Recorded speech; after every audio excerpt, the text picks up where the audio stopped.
ओम शांति। आज 30/6/2025 की ईश्वरीय महावाक्य है। आज की मुरली का सार है, मीठे बच्चे, बाप आए हैं तुम्हें ज्ञान से शुद्ध खुशबूदार फूल बनाने। तुम्हें कांटा नहीं बनना है, कांटों को इस सभा में नहीं लाना है। आज का प्रश्न, जो बच्चे याद की यात्रा में मेहनत करते हैं उनकी निशानी क्या होगी? उत्तर, याद की मेहनत करने वाले बच्चे बहुत खुशी में रहेंगे। बुद्धि में रहेगा कि अभी हम वापस लौट रहे हैं, फिर हमें खुशबूदार फूलों के बगीचे में जाना है। तुम याद की यात्रा से खुशबूदार बनते हो और दूसरों को भी बनाते हो। आज की मुरली से मुख्य पॉइंट, बाबा कहते अभी तुम बच्चे खुशबूदार फूल बनने के लिए अपने को आत्मा समझ बाप को याद करो, कांटे नहीं बनो। यहाँ सब मीठे मीठे फूल हैं, कांटा नहीं। हाँ, माया के तूफान तो आएंगे। माया ऐसी कड़ी है जो झट फंसा देगी। फिर पछताएंगे, हमने यह क्या किया, हमारी तो की कमाई सारी चट हो गई। अगला, अभी तुम बच्चों को बाप बैठ समझाते हैं, बच्चों को कहते भी हैं अच्छे अच्छे फूल लाओ। जो अच्छे अच्छे फूल लाएंगे वह अच्छा फूल माना जाएगा। सभी कहते हैं हम श्री लक्ष्मी नारायण बनेंगे, तो गोया गुलाब के फूल हो गए। बाप कहते हैं अच्छा, तुम बच्चों के मुख में गुलाब। अगला, भारत महादानी गाया हुआ है क्योंकि अभी तुम बच्चे महादानी बनते हो। अविनाशी ज्ञान रत्नों का तुम दान करते हो।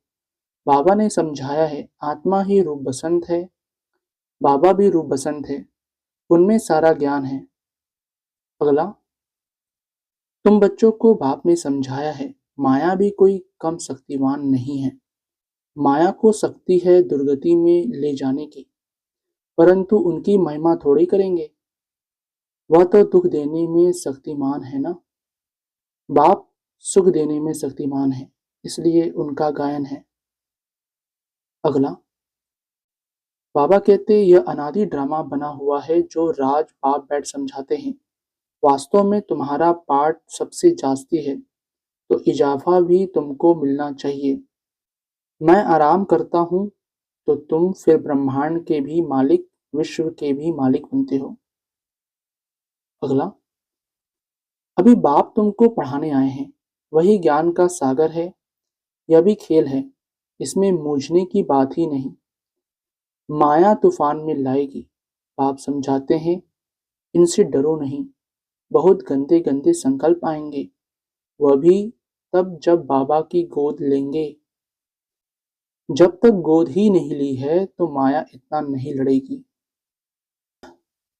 धारणा के लिए मुख्य सार, पहला, रूप बसंत बन, अविनाशी ज्ञान रत्नों का दान कर महादानी बनना है। जो पढ़ाई पढ़ते हो वह दूसरों को भी पढ़ानी है। दूसरा, किसी भी बात में मूझना व डरना नहीं है, अपनी संभाल करनी है। अपने आप से पूछना है मैं किस प्रकार का फूल हूँ, मेरे में कोई बदबू तो नहीं है। आज का वरदान, दृढ़ संकल्प द्वारा कमजोरियों रूपी कलयुगी पर्वत को समाप्त करने वाले समर्थी स्वरूप भव। दृढ़ संकल्प द्वारा कमजोरियों रूपी कलयुगी पर्वत को समाप्त करने वाले समर्थी स्वरूप भव। स्पष्टीकरण, दिल शिकस्त होना, किसी भी संस्कार व परिस्थिति के वशीभूत होना, व्यक्ति व वैभव के तरफ आकर्षित होना, इन सब कमजोरियों रूपी कलयुगी पर्वत को दृढ़ संकल्प की उंगली देकर सदा काल के लिए समाप्त करो, अर्थात विजयी बनो। विजय हमारे गले की माला है, सदा इस स्मृति से समर्थी स्वरूप बनो। यही स्नेह का रिटर्न है। जैसे साकार बाप ने स्थिति का स्तंभ बनकर दिखाया, ऐसे फॉलो फादर कर सर्व गुणों के स्तंभ बनो। स्लोगन, साधन सेवाओं के लिए है, आराम पसंद बनने के लिए नहीं। साधन सेवाओं के लिए है, आराम पसंद बनने के लिए नहीं।